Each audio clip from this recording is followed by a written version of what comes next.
Hello and welcome to Podsongs. I'm Jack Stafford, and I interview inspiring people in service to others as inspiration for a new song. Today, I'm going to chat with a universally loved journalist and author who uses himself as a human guinea pig for a series of lifestyle experiments.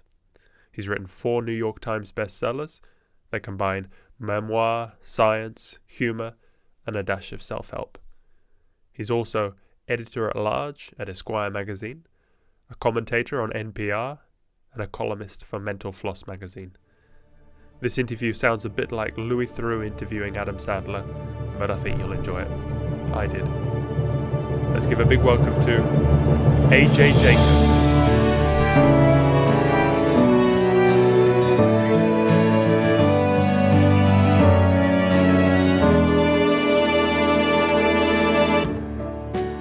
AJ. Hi, Jack. How are you? I'm great. How are you doing? I'm good. Thank you for having me. I'm so excited. No, likewise. Excuse me. Where are you calling from? I'm calling from Italy, and I'm in the. Before we start, I should warn you, I'm in the middle of an electrical storm. So, Oh, no. if something happens, then All right. It's God's fault. God doesn't want us to do the interview. maybe you upset him with one of your books. I think so. That you're living biblically. It's like he doesn't have a sense of humor. Well, yeah, if that's fine. We can redo it if you go black. But Okay. happy to try.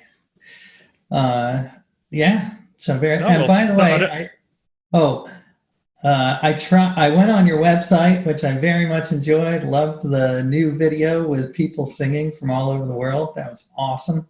I tried to find Podsongs on my, but is it not launched yet, or is that? Oh no, we're still on the launch pad. Okay, all right. That's why I couldn't find it. Okay, good.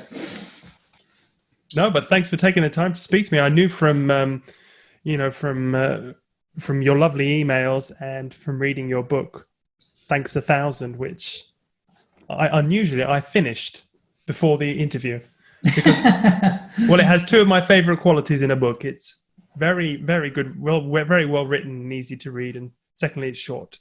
That's my favorite thing too as a writer. I loved writing a short book. Yeah, I wish that they all could be that length. Sometimes they say that shorter things take longer to write because Right? you've got nowhere to hide. You have to condense it all down. So you did a great job. Well, It was an espresso. It was an Italian espresso. There you go. Well, it's a good coffee metaphor.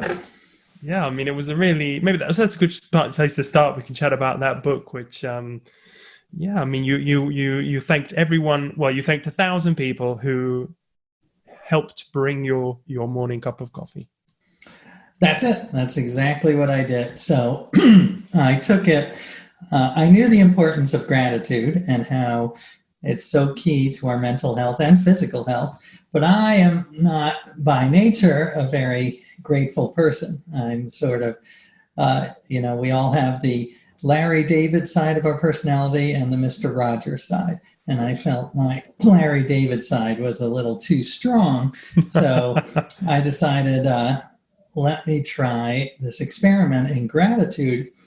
And I chose a cup of coffee because it's something I need. It's a necessity. It's one of the Abraham Maslow's hierarchy of needs. It's right at the top there. Oh yeah. Yeah, right at the top.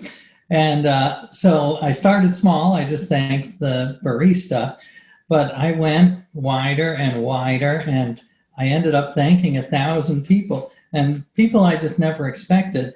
But the guy who designed the logo for the coffee shop where I go, the people who drove the truck to get the coffee beans to the cafe, and they couldn't have done their job if there was no road. So I had to thank the people who paved the road. And I went to South America and thanked the farmer. And it was a pretty bizarre experience, but delightful for the most part. For instance, I would try to thank them in person.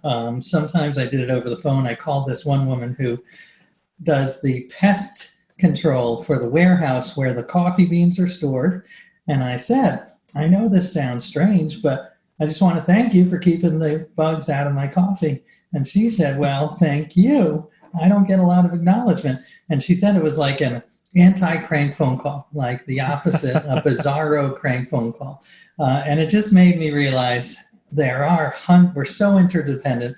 There are hundreds of people who are responsible for every little thing in our lives, and we take them for granted. Yeah, no, I mean, you traveled, that was quite a trip to Colombia. You went up around this in the crazy middle of nowhere to thank these farmers and you read out the speech in Spanish that you don't speak Spanish. It was, they were a little baffled, I think, at first, but eventually they got in the spirit, and they talked to me about all the people that they are grateful for. But this is a series of life experiments that you've undergone. From you've kind of carved a niche as somebody who experiments on themselves as this kind of a guinea pig. I can read the list, but we can go through them. I mean, you one that caught my eye was you outsourced your life to India for a month. Yes, this was a long time ago, over 10 years ago, and it's when I first read about outsourcing, and all these banks and law firms were hiring people in China and India to do tasks for them, like data entry.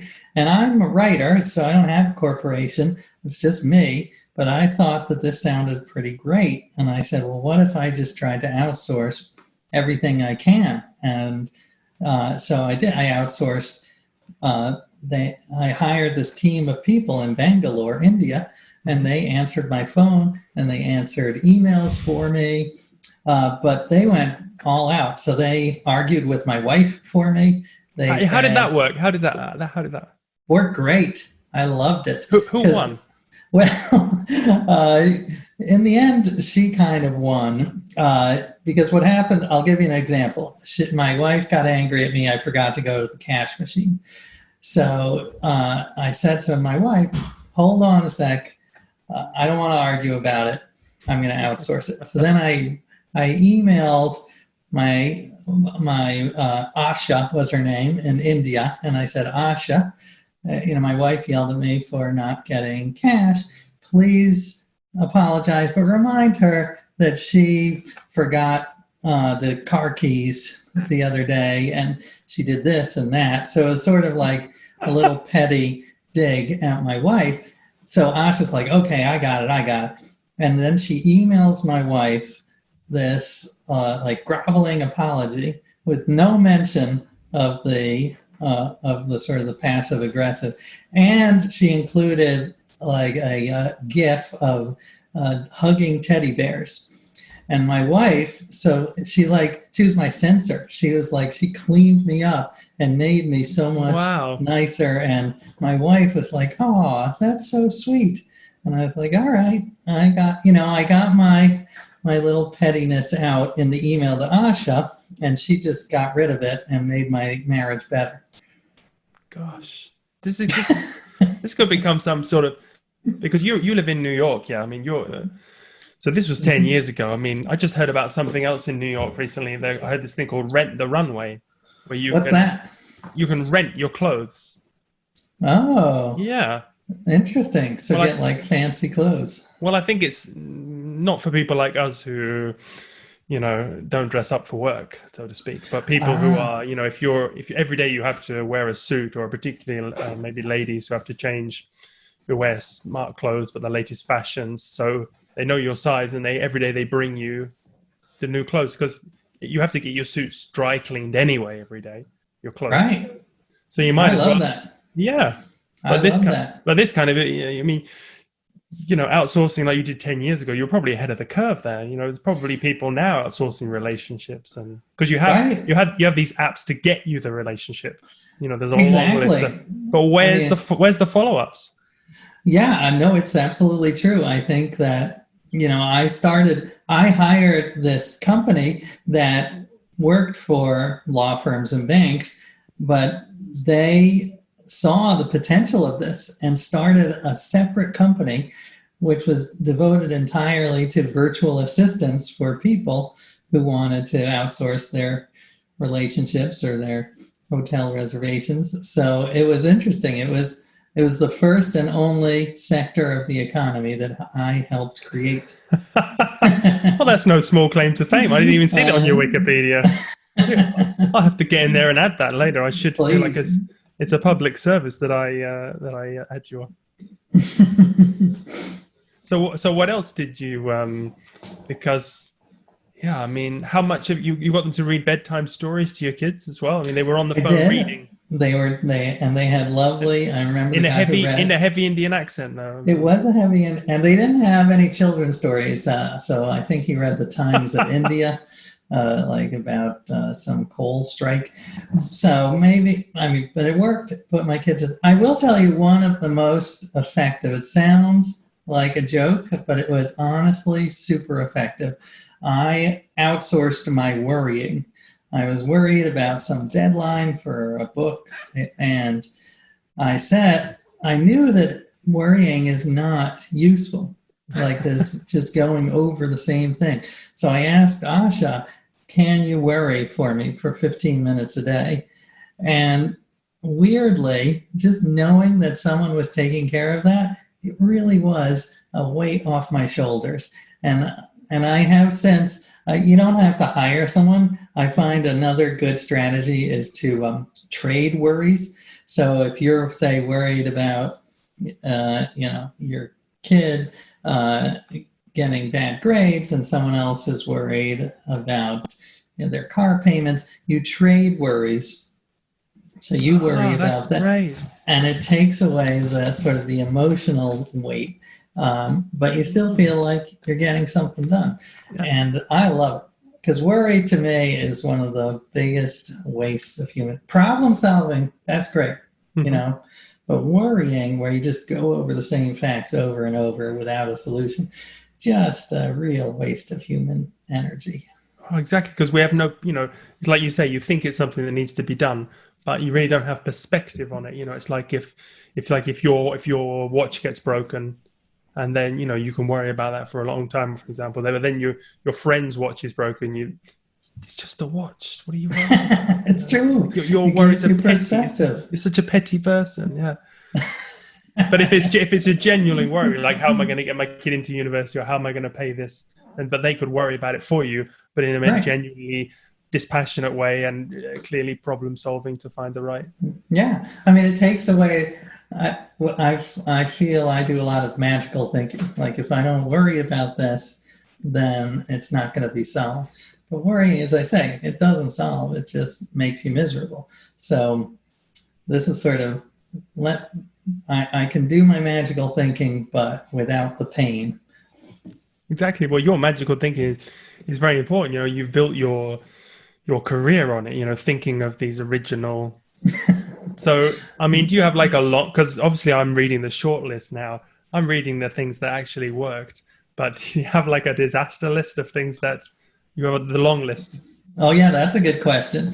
Absolutely. I've done, as you say, I've done many experiments that have turned into books. Like I tried to be the healthiest person alive. I tried to live by all the rules of the Bible. But then there's the rejected list. And that comes in several varieties. Partly, some of the time, it's my wife who, she does have veto power. So she puts the kibosh on some. But you read the Encyclopedia of Britannica every day for a year. I did. She couldn't stop me with that one. But she did. She tried to, no? She tried. Well, yes. I remember she fined me. She penalized me $1 for every irrelevant fact I inserted into conversation. So she made some. And it was probably annoying because they all began with the same letter for this week. It's true. But you weren't mixing it up. Especially in the beginning, it was all A's. That's right. But she would say, "Oh man, I have a headache," and I would say, "Well, that reminds me that the Bayer Aspirin Company invented heroin in 1898." and it was a cough suppressant. And she would say, "All right, well, that's $1." So yeah, that went on, and I will tell you another. I'll give you another example. I mean, I think she's great because she gives me a lot of pushback. She's not, she's a good character to have in the books. So, for instance, in for the Bible book, I was trying to follow all the rules from the 10 Commandments and love your neighbor, but also the less famous rules like don't shave the corners of your beard. I didn't know where the corners were, so I just let the whole thing grow. I looked like, the Unabomber. And but there's another part in Leviticus where it says that you cannot touch a woman when she is in her time of month, as they say, when she's menstruating. And if you take Leviticus really literally, you cannot sit on a seat where a menstruating woman has sat, because then the seat is impure. And is there a time period, or? It doesn't there's no deadline. It just says it's impure. Mm-hmm. So my wife found that offensive and sat in every seat in our apartment while she was menstruating. So I was forced to stand for much of the year. So that's the guy. I will say, I later did a book about health, and it turns out sitting is not very healthy. So she was kind of doing me a favor by making me stand so much. But I mean, she should be grateful because, a lot of relationships and marriages especially can get repetitive, but you don't have that problem in your relationship. Well, thank you. I'm going to tell her. I'm going to tell her to be grateful. Yeah, but she has, get back to your original question. There have been projects that never got off the ground. And one of them was several readers actually made the suggestion that I should try to become the greatest lover in the world and try all the positions in the Kama Sutra. And I did bring it up to my wife, and she's like, that's not going to happen, which I'm actually fine with, because I don't think I'm not a young man anymore. I don't think I have the flexibility. Maybe you could try this experiment, or someone listening, but I'm going to pass on it. So what other ones did you try for, like, you did this thing for 2 years and then it didn't work out, so you didn't follow through with a book? Yeah, there have been a few. One was actually, I still think it's an interesting book, but I couldn't figure out how to write it. It was called Fact Checking My Life. It was all about, because we're in some a post-truth crisis. No one seems to know what's true and what's not. So I would fact check everything. Like, is the earth round? How do I know that? How do I know my wife loves me? She says she does, but how do I know? How do I know that what's on my Facebook feed is true? And there were a few. It's a good one. Yeah, I think it could be. That. Maybe I'll go back to it. One problem I had, and this might be too inside baseball, but when I told my goal in doing this book was to show that there is truth, that science can help us find the truth. It's out there. It's complicated, and we'll never get the whole truth, but there are ways to approach it. But when I told people my premise, a lot of the takeaway was, oh yeah, there's no such thing as truth. There's just competing narratives. We'll never know anything. And I was like, oh no, that's not the lesson I want people to learn. I don't want people to come away being like, yeah, I can vote for anyone I want because there's no real truth, and anyone can lie and say anything they want, and that's fine. Isn't that funny? Because I also, when you were writing this Thanks 1,000 book, and you were thanking everyone for the coffee, you found there was another book where someone had made a pencil. They followed, they did everything. They went up the grapevine, up the chain I don't know if they thanked everyone who made the pencil, but or saw everyone involved. But they had a completely different agenda to you. They were like a capitalist, or That's right, exactly. It was by a libertarian, and it was all about the hundreds of people who helped make a pencil. And he didn't actually interview them, so that was a difference. But his point was that capitalism is almost magical, and that you shouldn't interfere with it because all of these people, if you making a pencil is so complicated that no one person can do it, so just laissez-faire capitalism was sort of the argument. And it's interesting. I will tell you this. I found it fascinating, readers and their interpretations of my books, because, for instance, the Bible book, that was a real example of confirmation bias, because I got hundreds of letters from both sides. I got hundreds of letters from atheists saying, thank you for showing me how crazy religion is, and reinforcing that belief. But then I got religious people saying, thank you for showing the good side of religion and renewing my faith. And I was like, well, that is a fascinating example of human behavior. And actually, I forget who said it. It was one of the great poets like Yeats or Whitman or something. He said, people read the Bible day and night. Some see black and some see white. Mm-hmm. So I was like, that is true. Yeah. I mean, like with the pencil book, you could have written the same thing about like communism, how it is essential that everyone is all equal and we're working together. And well, that is such a great point. I got emails from this socialist group who used a similar look at the supply chain to show how important socialism is and how inequality exists on the supply chain, with the farmers getting paid pennies and us, living in first world. And also that, you need government to make the roads, you need government to have, put out the fires. So yeah, it is fascinating how one idea can be seen from many different sides, which I think is good. Oh yeah. More readers. Well, it's funny. I had the cynical side of me when I wrote the Bible book. So it was all, as I said, it was all about following everything in the Bible. And at one point, I sort of considered having different endings. So one ending would be I become an evangelical Christian. Another ending is I become an atheist. Another ending is I don't know. But you could sell them to different sectors of society. But I felt that was not biblical. I was a little too cynical. No, but it's a classic book, so maybe in many years it'll be revised by different editors, and they'll be well, which version is correct of. That is a good idea. Yeah. I love it. Can I ask? I know you're interviewing me, but I'm very interested in your life. So you are living in Italy, and you were born. It doesn't sound like you were born in Italy. No, I'm English. Yes, you're English, and you have been a roving troubadour. And songwriter. So what are your days like now?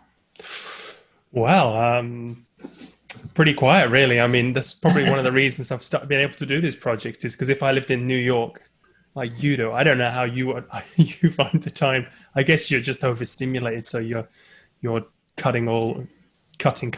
But here I have the time to develop any project. So yeah, that's wonderful.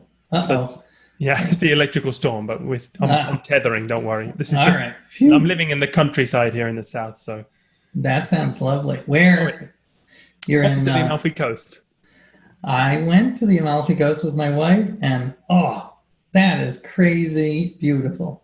So nicely done. Nicely done. Thank you. And you liked it? You drove up all the crazy roads and Sorrento, yeah, we survived. We didn't drive off a cliff. I mean, it was spectacular. It was just if I spoke Italian and if I didn't have family here, then you can work from anywhere. I mean, you're freelance now. You're true, but I've got my parents and my cousins, and I would get in a lot of trouble. Sure. Well, maybe we could house swap. Let's go for that. All right. It's a date. So, what else? We can't interview me. Sorry, because I've talked about myself enough on the show. Okay. So it's going to get repetitive. All right, fair enough. I was just curious. Yeah. No, cut that out. No, I concentrate so much time and effort on the songs. I don't even go back and edit these interviews. These interviews are just secondary things that I throw in at the front of the songs. So Gotcha. Yeah. How many have you done? I'm up to about 20 so far. Yeah. Wow. But the production time of the song takes quite a lot. So this is what's holding me back. Yeah. I imagine. Sure. Yeah. It's like a concept thing. This is like something you would do if you were a musician. Is to Totally. I am jealous that you came up with it. I mean, I don't have any musical talent, so it's not like I could compete with you, but I think it's a great idea, such a clever idea. And I can't wait. I can't wait to hear other people's songs. And of course, I can't wait to hear mine. Yeah, well, I was actually thinking about yours. And just before we came on the show, because I was researching you, and I was thinking about, what sort of angle to go for. And I think I shouldn't take too loud here, but I think I'm going to do you a favor. And I think I'm going to write about your wife. That's huge. Yeah. You are going to score me so many points. Thank you, Jack. You can pay me back, financially, or like naming a child, or however you want to do it. We can do layaway. All right. Yeah. But my next child. I just We're not having any more child, but if we did, I would give it to you. Well, you just have to adopt then. Because I just think, you mention her so much in your books and on your talks, and she's just seems to be quite a patient lady. She is a patient lady, and that is going to be huge because she needs some retribution or payback or whatever. But she does get some good out of it, like. I get all these letters. Your wife is a saint. So she's like, Saint Julie. I'm not the first. No, but Oh, and this was very exciting. I was once listening. I wasn't listening. Someone told me that Daniel Radcliffe was interviewed on a radio show, and they asked him for his favorite authors, and he named me. And I was so excited because he is just a lovely man and a great actor. So I reached out to him. I was like, if you're ever in New York, I'd love to say hi. So I saw him backstage at one of his plays, and I brought Julie. And he said, his quote was, I hope this is okay, you can bleep it out. She said, your wife is pretty fucking awesome. Pretty fucking awesome.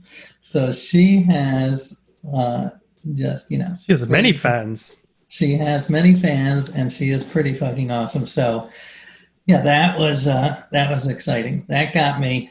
Not having a whole song about her, I think, will be the top.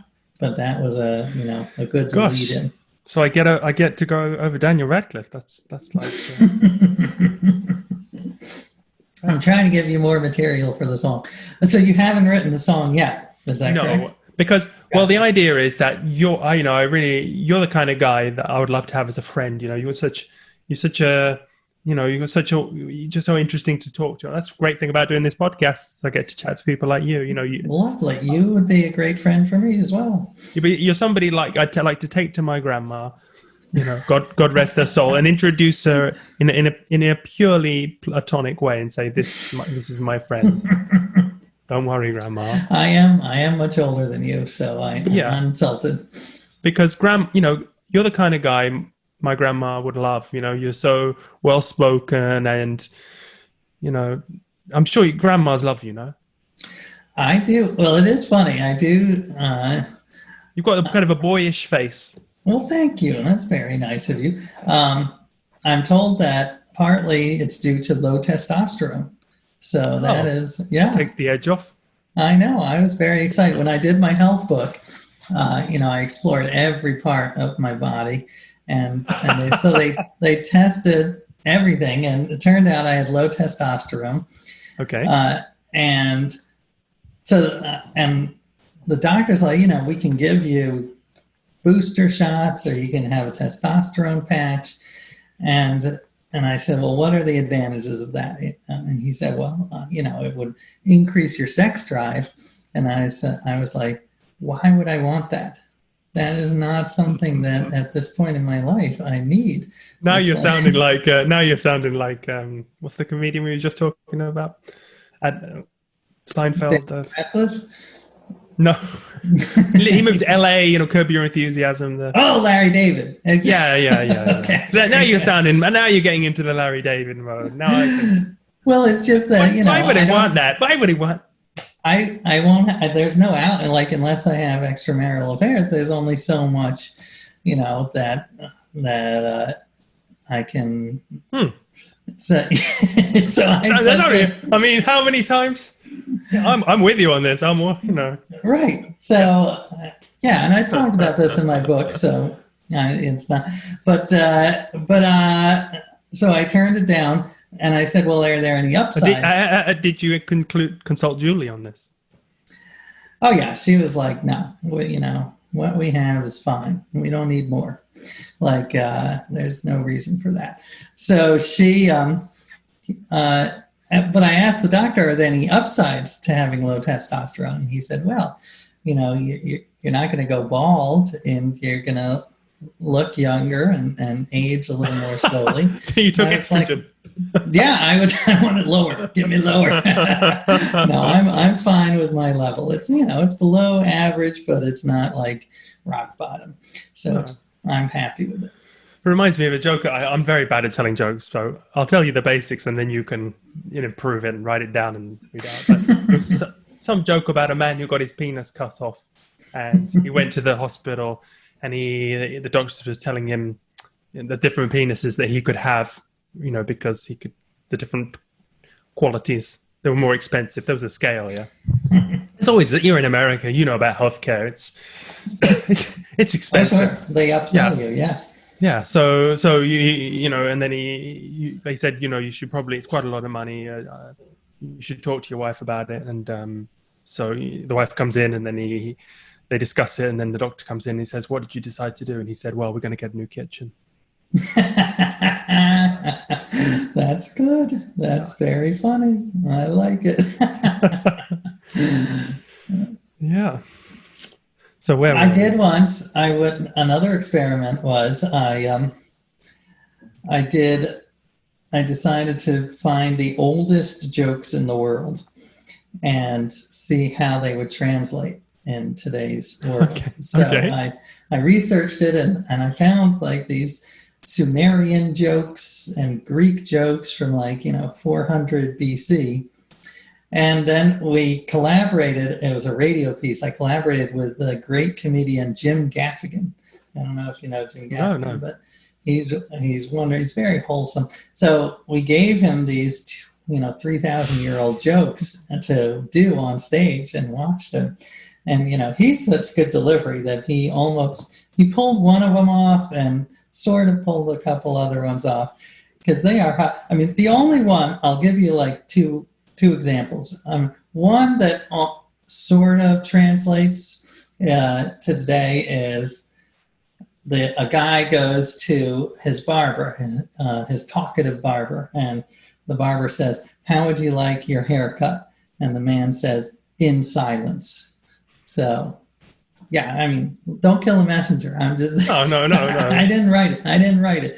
But some of them were just so crazy. A lot had to do with eunuchs or, and they were very dark. Like this one, it's so dark that it's almost funny. A man said, goes to his doctor and says, doctor, I'm in so much pain. I can't stand, I can't sit, I can't lie down. And the doctor says, well, you might as well kill yourself.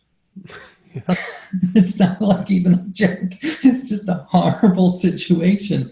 But it was listed in this oldest joke book as a classic, Sumerian classic. So go figure. Oh, last thing on the jokes. The first recorded joke, according to several sources, is, I think it's Babylonian, and it is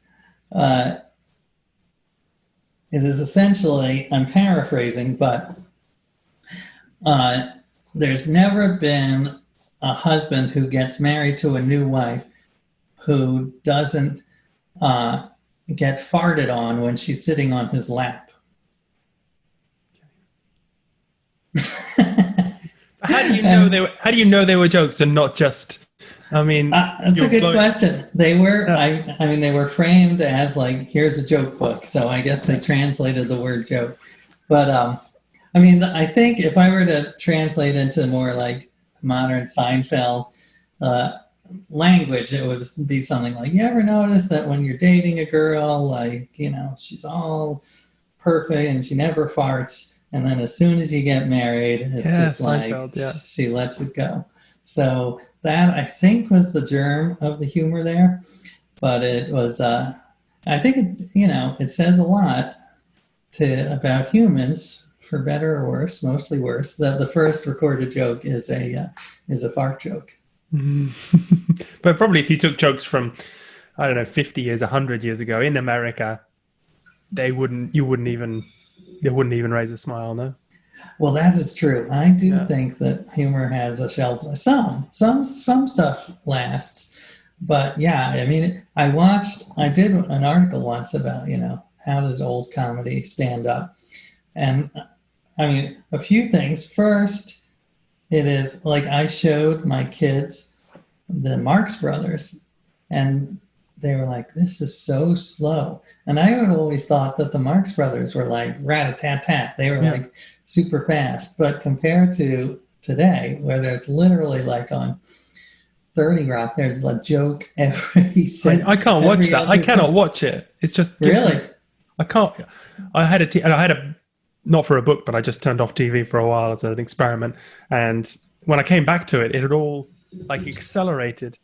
And That's interesting. I just can't, you know, also movies. It's just everything's speeded up. I haven't slowed down because I can watch the old movie, so I've got that frozen in time. But right.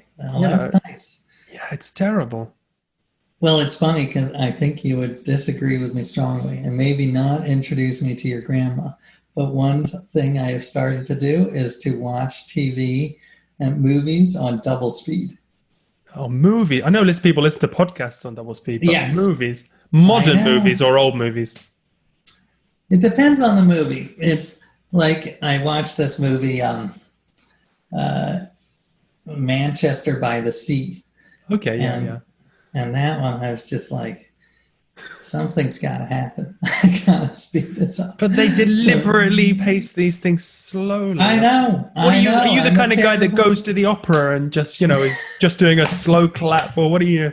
I mean, how are you? I don't go to the opera. That's the problem. I know it's terrible, and I have friends who are movie filmmakers, and I'm embarrassed to tell them. So a podcast I can understand. I mean, because you're doing something, and maybe you want to learn. It's educational, and you can. Yes. Some of the people are. For sure, But a movie is you're supposed to relax and just. I know. I feel guilty. Next, you'll be telling me you listen to music on the double speed, so everything's like the Chipmunks. I will not listen to your music on double speed. Okay. I promise. Yeah, I want to warn anyone that if they're listening on double speed, I'll give them some beeps to slow down when I play the song at the end. That's a great idea. Because yes, I know. I listen to podcasts on double speed, and when they play like an excerpt of music, I'm like, should I? So I love your idea. Give them a warning. Yeah. But just going back to the comedy, because in Seinfeld, I mean, because you have the Jewish light. You know, talking to you, I feel like I'm in like an episode of Seinfeld in some way, or expecting you to make. It's just naturally funny. And I told my dad I was interviewing a Jewish guy in New York, and he's just wanted to give me so many compliments about comedy. It's just everybody loves that humor. It's just so. So is your life like an episode of Seinfeld, or? Well, I would say that it's interesting because. I think there are some interesting Jewish stereotypes. Like there's, you see in a lot of movies, sort of the obsessive compulsive Jew, like the germaphobe Jew, like Larry David or Howie Mandel. Like they are all talking about germs. And I genuinely had that. I was very obsessed with germs and sort of neurotic, like the stereotype of the Jew. And weirdly, about 5 years ago, I decided to ditch that part of my personality as much as I could for two reasons. One, I didn't want to like reinforce the neurotic Jewish stereotype. Two, Donald Trump was famous as a germaphobe. And I hate Donald Trump, and I wanted nothing in common with him. And I'd actually been in an article like 10 years ago about germaphobes, and the two pictures were me and Donald Trump. And I was like, oh my God. I don't want to be anything like him. So I am going to deliberately try to get over my germophobia, which I did. And then the punchline was that then came COVID. And I was like, oh my God. Like I finally got over it, and now it's all coming true. But did you get an article out of it, or I did. I wrote an article about germophobia in the time of COVID. Okay, because I just interviewed Alan Dershowitz a few podcasts ago. Interesting. Yeah. And have you written the song about him? I did. Yes, I took him on as a client, so I really took his side. I'm not. I love it. Yeah, I love it. I called it unbendable. Defend the undefendable. That's a good rhyme. I like that. Yeah. So it was. I really stuck by him 100%, and I think I did a great job. I think with this song, if it ever does come to trial, anything related to him, he can just play this song, and I think that's. I think the judge would just go, yeah. Right. Okay. That was very nice of you. You're saving my marriage and saving his career. Gosh, yeah. I'm just kind of like, I'm changing the world here. I'm just bouncing into people's lives and with power of music. Who are some of the other people you've written songs for? Oh, well, I had Stephen C. Hayes. He's quite a famous psychologist. Yeah. Yeah. Great. I'm just going to get the list up here because it's quite a lot now, and I know. I remember. So, well, it's a great. I mean, I have to say, if you're approaching someone, you're offering them something. You're not just saying, will you come and let me interview you? Yeah, it's great. Yeah. Well, as I say, I'm also targeting people in different countries. Like I've been doing the Philippines and doing. In other English-speaking countries. I've heard mostly Americans because I've been researching podcast guests, people who've been on podcasts, and most of the podcasts are American. So I'm trying to branch out into India and into Philippines, huge English-speaking areas, not just America. So, yeah. That's great. Any other Americans that you that were notable? Let me see here. I've had quite a few. I had Bernardo Kostrup, who's wrote about materialism. I've had Scott Carney, who's kind of like you, writing books about experiments. He did the ice baths.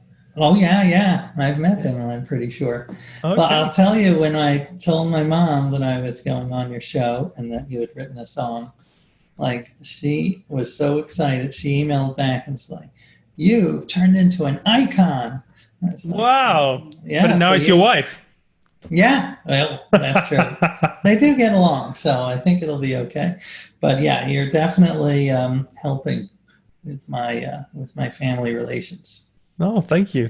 Well, I mean, it's a lovely thing to do, and it's getting to speak to people like you, who are, many people would just love to speak to you, have coffee out, go to out for dinner, and have a chat to you. But I get to do it and still live in the south of Italy, so I kind of get the best of both worlds, Because I don't know if I'd like living in New York, because it's so stimulating now. It's so much to. Right. If you don't like the, if TV shows are too fast for you, I think the Amalfi Coast is real. Good. New York makes. Can I slow? I'd have to watch it on half. I'd have to get these glasses which show it at half speed. Oh, that would be good. That would be good. Yeah, and I like things fast, but even for me, it can be. I mean, it's certainly gotten slower with coronavirus. That helps. Yeah. Yeah, that slowed things down. But when it's functioning at full speed, it is. It is a blur. And you are a bit of a workaholic, though, I read. So you... That is true. Yeah, this is, I mean, I will tell you, this has been, I'm extremely lucky. Okay. I've been healthy and my family has been healthy, but it has been, a challenge in many ways. And one is I'm for my new book, I had all these exciting adventures that I was going to go on. Oh, what's the next book? I wanted to... The next book is about, I'm trying to solve the hardest puzzles in the world, all kinds of puzzles. So crosswords, Rubik's, mazes. And one of the trips I had planned was to go to the CIA headquarters. Okay. They had invited me to come in, which is hard to get. And they have at their headquarters one of the most famous unsolved puzzles in the world. It was a sculpture specifically designed for the CIA that's like a secret code. It's got hundreds of letters on it. And people have been trying to solve it for 40 years. And people have like quit their jobs and become obsessed with it and moved to DC to be closer to it. So it is like this famous crazy making sculpture. And I was so psyched to go, but and they'll still let me once COVID. But you want to solve it?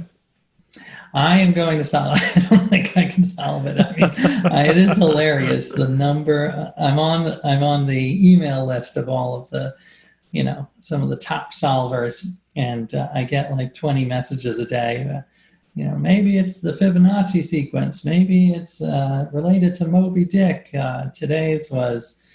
I forget today's had a new theory about something. But have they is it this like thing that they can, we've solved that? Is it sculpture of a person or is it a random sculpture?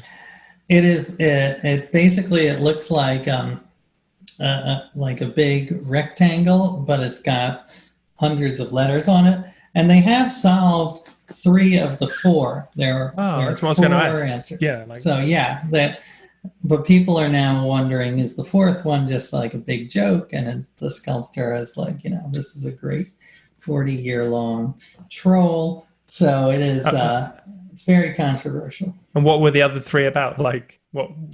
One of them was a quote from the archaeologist Howard Carter from when he first discovered King Tut's tomb and saw the wondrous, marvelous things in there. Oh, that's clever. Yeah, that was nice. Another one was more mysterious. It was about like buried treasure. So there's theories that on the CIA campus somewhere there's treasure buried. And then I forget, the first one was more like just poetry. Gosh, what a pressure, for the sculptor to come up with something that has to be super, because like it's like a fortune cookie. You can just throw it in anything, or to get people to bring hundreds of these, or a Christmas cracker. Right. But this has to be knockout, when. Well, I interviewed the sculptor and I made the exact same point. I was like, aren't you stressed out? Because if it doesn't turn out to be the secret of life, then people are going to be pissed. Like if it's just something like, I like trees. Like people are going to be like, this was what we spent 40 years doing. So, and he's like, yeah, I know. But he said that it's not the end. Once you solve that 4th one, it's sort of like a riddle within a riddle. Like so Dan Brown. Yeah.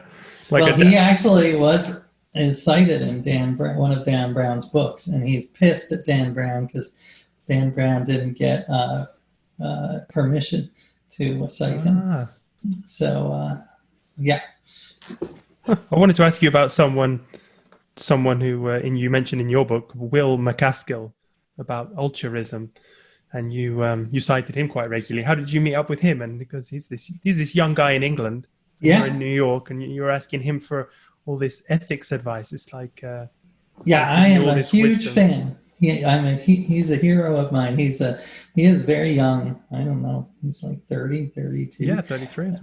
There you go. And he is a philosophy professor at Oxford. Jeez. I know, the youngest philosophy professor at Oxford ever. I ran into him because I wrote an article, and the premise of the article was, if I have $1,000, what's the best way to spend that $1,000? Okay. Like, what can I get the most? And you know, there are of course great material goods and gadgets, but I also looked into charity. Like, what is if I'm going to do the most good with $1,000, how could that be? And Will has written a book called Doing Good Better, and it's all about how to, what are the most effective charities? How do you change the world for the better? So and the name of his movement is called Effective Altruism, and it's sort of like, I like to think of it as sort of like if Spock and Mother Teresa had a kid, which I know is a disturbing image and would not happen for many reasons. But it's sort of combining this rationality of like, what produces the most return on investment? What is the most efficient, real way to, but with compassion. And like, that there's so much suffering in the world, and let's try to solve it. So I became a big fan, and I've kept in touch, and he's going to have a book coming out in a year or two that I'm very excited about. I'll have to get him on the podcast. He would be a great song. Yeah, he deserves at least a song. Because I was talking about this charity project in Greece to help the Syrian refugees, and we talked about the NGOs, and it painted a terrible picture of the NGOs as being very bureaucratic and wasteful and not very effective. So, because that's one of the things when you give to charity, you're always worried. Right. Where's it going to go? Is it just going to get?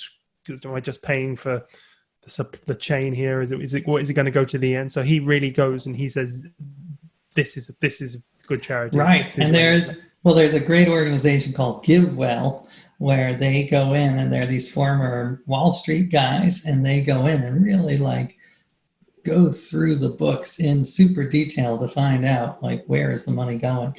And they found that, it varies hugely. So there are charities that are 100 times as effective as another. So yeah, if you're giving, it really behooves you to figure out.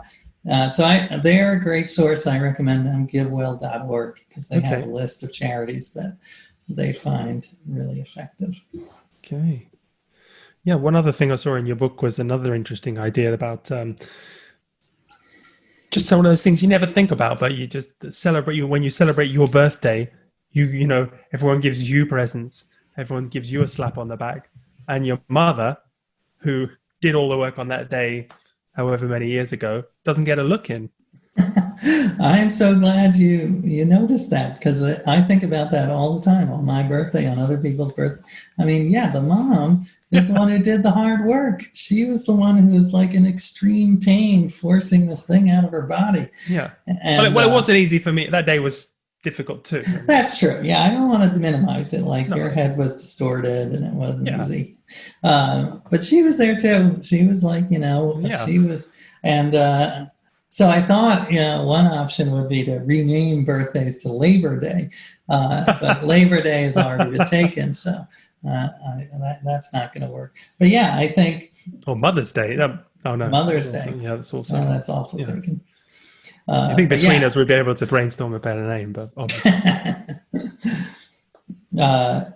So I think, that was sort of the theme of the book, was that nothing is done alone. So like, we shouldn't just celebrate one person on any day. It took, hundreds of people to make anything happen. So yeah, but you was primarily your mother. Yeah.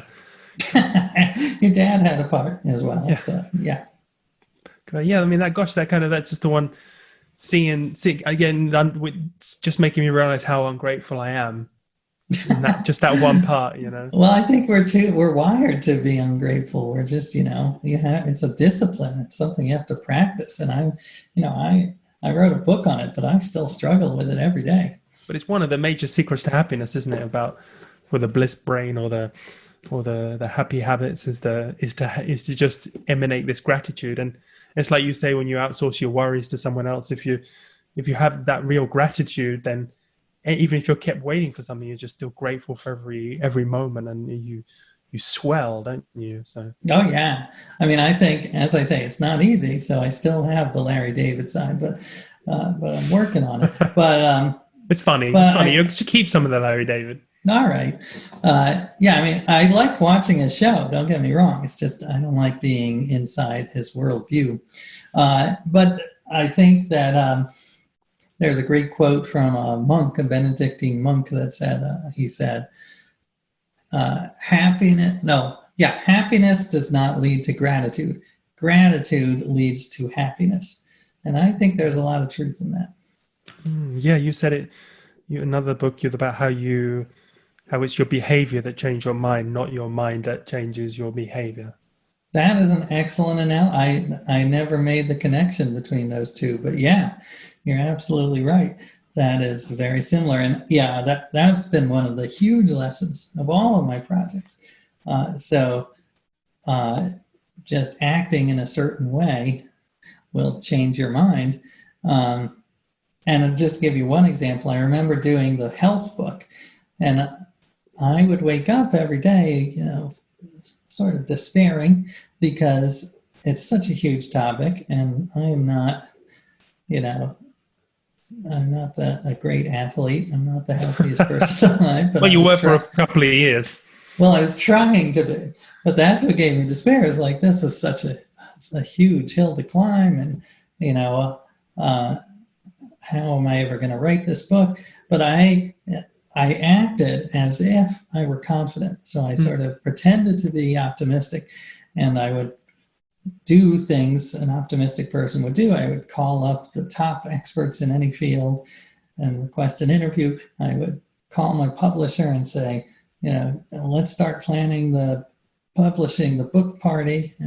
What about kale martinis? We can serve like super healthy drinks. And after a couple of hours of acting optimistic, it sort of sunk in. I tricked my brain, and I became more optimistic. And I do think it's a super powerful way to change your brain.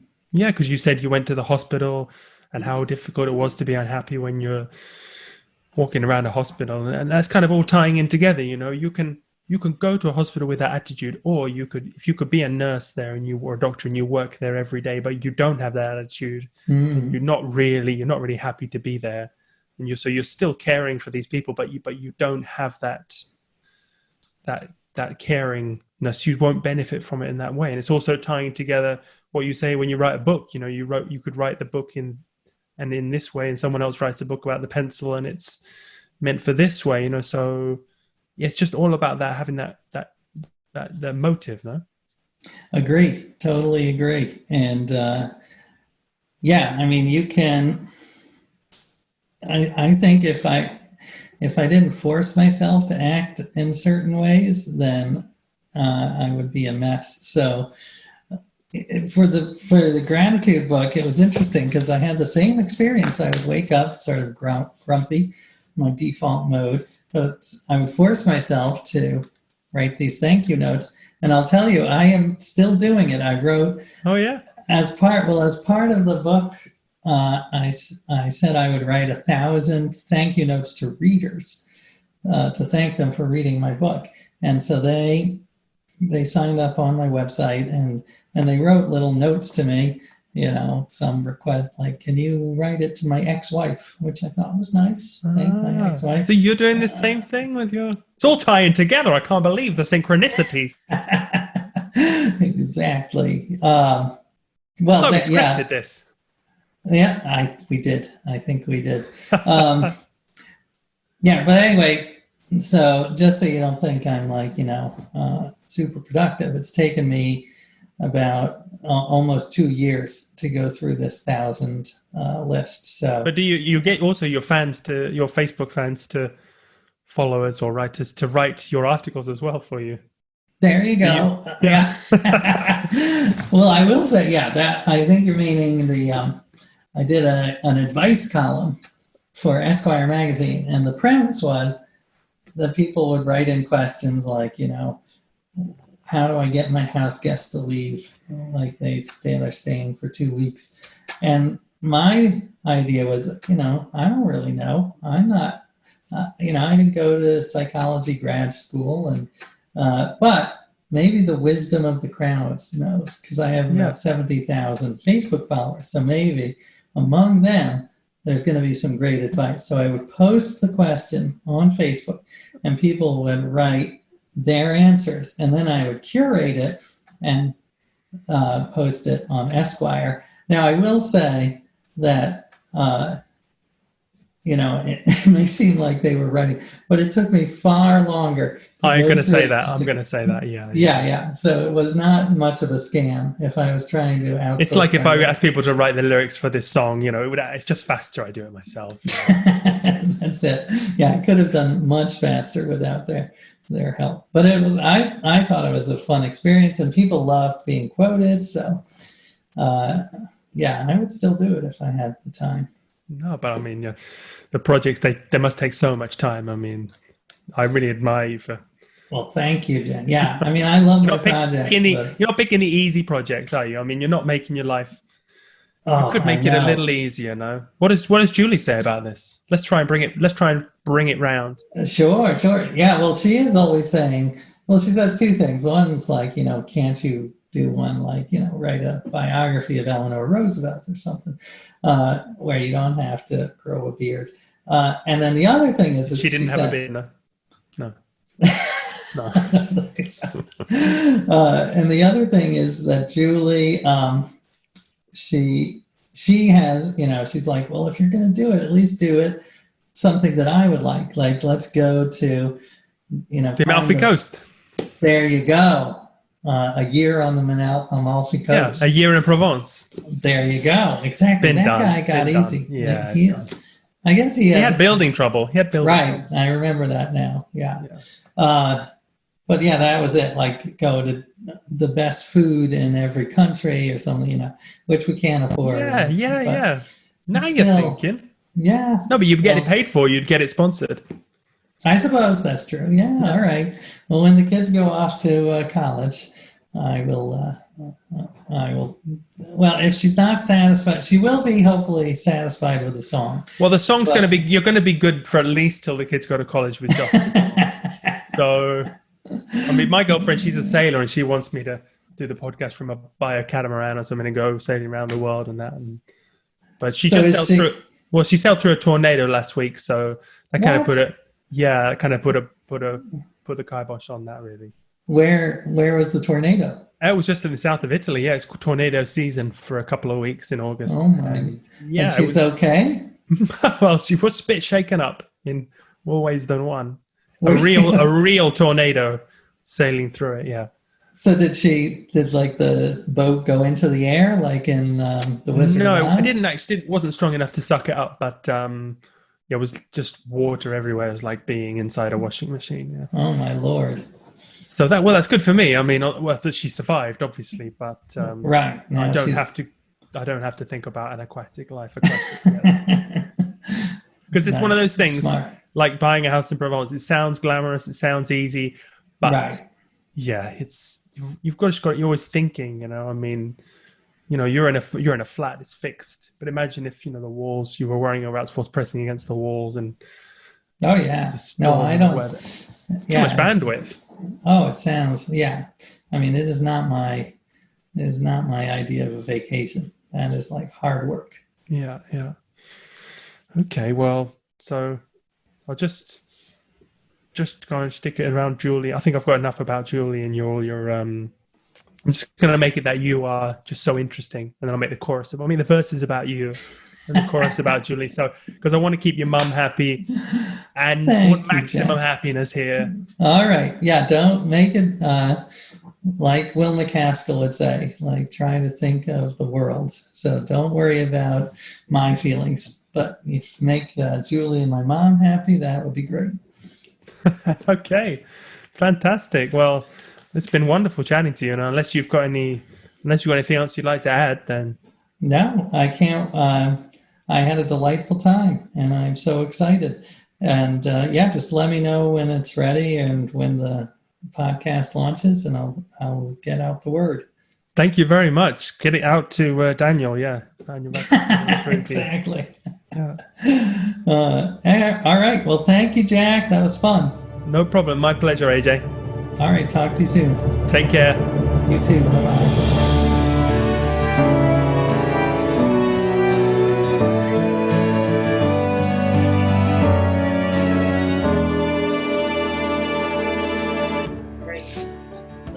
Hello. Hello, Jack. Hello, AJ. All right. And you got Julie. Hello, Julie. Hello. This is very exciting. It's a pleasure to meet you both again. Meet you again, AJ, and hello, Julie. Hello. So you must be excited to hear it. We are. We can't wait. This is very exciting. It's I our. hope you have. Video. Wait, hold on. We're in silhouette. I might try. Yeah. You look like you've been Let's just interviewed for turn. some sort of Oh, yeah. crime. Okay, we're gonna turn around so that's better. Whoa, watch it with the cleavage. All right. Look at that. Okay.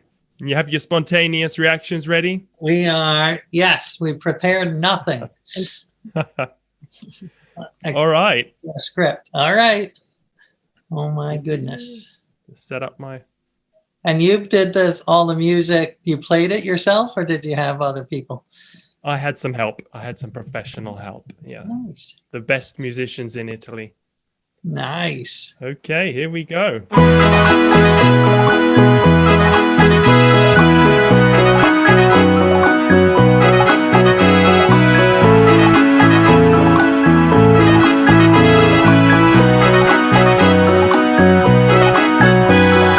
AJ being honest, AJ listing facts, AJ entertaining us with all his crazy acts, AJ connecting relatives, AJ saying thanks, AJ outsourcing all his worries, even his arguments.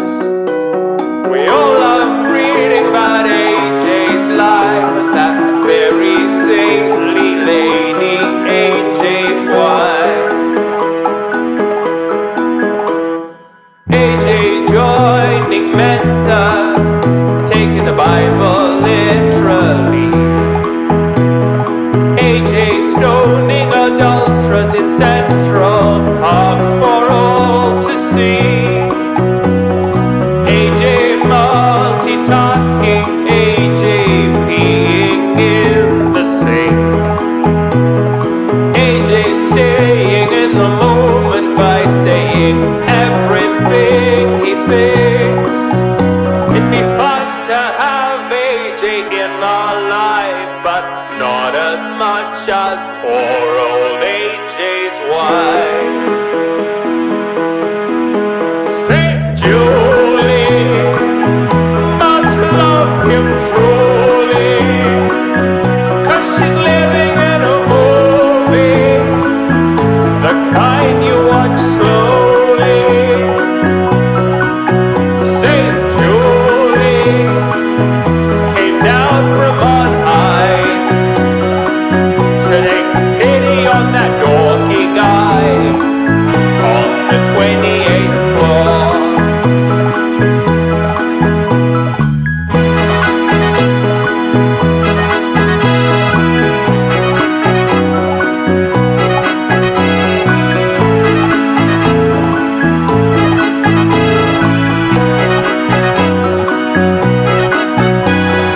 AJ and Julie in gondolas, having romantic times. AJ and Julie holding hands, watching Waking Ned Divine. We'd kill for dinner with AJ and wife so we can hear her side of their crazy life. Oh my goodness. Love it. I love the way you say gondola. Yeah. Didn't go over, did the vocals, or I just went crazy, you know? Oh, it was fantastic. Love it. And the music was jaunty. I thought the lyrics were delightful. The fact that you were able to rhyme think with peeing in the sink. That was, and I did just this morning pee in the sink, so it was very appropriate. That is a good reaction shot. Pandemic has really forced Oh my God. things It's out. totally antiseptic. So yes, and I agree. We got a St. Julie here. What do you think, Oh. Julie? I loved it. I loved it, especially the second half. There's a lot about you in the first half, but the second half really brought the message home. Well, his mother, he's quite. His mother wanted him in it a lot, and I was trying to please the big lady. I know. You have to please everybody. I know. It's tough. Well, Maybe I know we can't have dinner together, but I brought some snacks. Maybe I could. Yeah. You have anything? Did I get some snaps? Are those called? What do they call them in Italy? Crisps? Crisps? Oh yeah, crisps. Well, that's Yeah. All 'Cause right. Well, I'll go get a little something. In one. maybe I could ask Julie some questions, just because Yes, Sure. please. of course. it's been my dream if we could just have dinner together and I could hear some of your. Oh. I heard it in I the would song. love to come to Italy dinner with you. Well, in like You must do. go back in time, Or in a year and a half. or in a year and a half. Where are you in Italy again? You're in. In the Cilento, opposite the Amalfi Coast. Oh, jealous. How are the chips? Very good. Very good. Nice. This is great. I mean, how many people would love to hear? So Julie, Yes. about all these projects then. So you've been very patient. Thank you. What how do you feel about, I mean, what was the best one? How was the year of living biblically? How did that That was work not out? the best one, so I answered. That was not the best. No. Was it the length of time or the The length, and I was also pregnant with twins. And at the very end of that, Is that in the Bible? Summer, It is. Be fruitful and multiply. And he had that hairy beard, and whatever. Yeah. I thought it was going to be good. I thought, he'd have a appreciation of my, interest in keeping religious cultural stuff, but it went a little too much. My favorite was when he had to do everything I told him to do. But I heard about that one. Yeah, it was mostly Kate Hudson movies, wasn't it? And yeah, I think we threw in a Matthew McConaughey. They might have been in the same movie together. But the only loophole was that he picked February, which is the shortest month of the year. So. Uh, And did you make him wear a chastity belt? Yep, that was part of it. That I might have volunteered, but because I felt, it was an important thing. How did that come about? What? Oh man, I can't remember. I think I was just figuring if I'm going to be the perfect husband, I should just take all precautions necessary. And I found online you can buy modern chastity belts. I think it was it might have been a number lock instead of like a key. So it was very modern and fancy. If it had a thumbprint, that would have been better. Oh yeah, maybe that's a. And did you choose the wood paneling or the camouflage? I heard it came in a few different. I think camouflage. I didn't want anyone to know that I was there if I took off my pants. But yeah, no, that was important. But I will say, I love this song. I think, David Bowie's my favorite singer, so one of his was probably my favorite. But this has replaced it as my favorite song, and I think it needs to go viral. Everyone in the world needs to hear it. Are you okay with that, Julie? I mean, I think he should involve you. You should have some sort of. Sure. You must be happy. Yeah. I'm all for it. It'll replace, when I was a kid, my mom used to always sing, Julie, Julie, Julie, do you love me? So now this can replace it. You don't know that song? In the 1970s? But Jax is a little more clever. That one is... I know. I'm not saying it was clever. I'm just saying it had my name. Who sung that? I never heard that song. Oh, I think it was someone English, actually. I can't remember the name. I do believe that David Cassidy did a remake of it, just so you know. And how was the Radical Honesty? Because he did that for a while. How was that one? One was annoying because, you really don't need to know everything. I'm okay being on a need-to-know basis. And what about I think he went into an MRI scanner and had looked at pictures of you. Yeah, that one was funny because, he saw Angelina Jolie and he was more, I don't know, sexually aroused by me or something. And I was like, Didn't everyone say no good can come of this? Like this is an unnecessary test that seemed weird. I mean, how could he not be? Yeah. I mean, I'm more sexually aroused by Angelina. And I'm straight, so. Well, did you, but yeah, what would have happened if the fMRI said, because it said that I do love you like 66, 67%, which is pretty good for 10 years of marriage, I thought. Mm-hmm. But what if it came back, I loved you like 12%? Well, we had young kids at the time. Let's do it again. Now it's 20-year anniversary. You think it's gone down or up? During the pandemic, I bet it goes down. But after the pandemic, maybe it'll go up. Oh, that's nice thinking. Yeah. And he outsourced his all his arguments to India. That was ridiculous because he totally avoids all kind of conflict, and so he was like, "Oh, I got a loophole here." He's always finding those loopholes, I tell you. But you loved it because they were so polite and sweet, and they sent you those teddy bears as an apology, even though I didn't apologize. No, I did not love that. I remember loving it. And what about the encyclopedias? Because I heard that one was quite annoying. Well, that was annoying, but now, like in retrospect, that was basically the first. Like now, I'm like, that wasn't so bad. We didn't have kids at the time, so he could. It wasn't. I wasn't frantic worrying about other things. So, yeah, and I wow people all the time with my fun facts that Rene Descartes had a fetish for cross-eyed women, and that opossums have 13 nipples. So if I could get 2 interesting tidbits for a cocktail party out of every book he does, I'd say that's a win-win. Oh, that's why people buy his books. Yeah.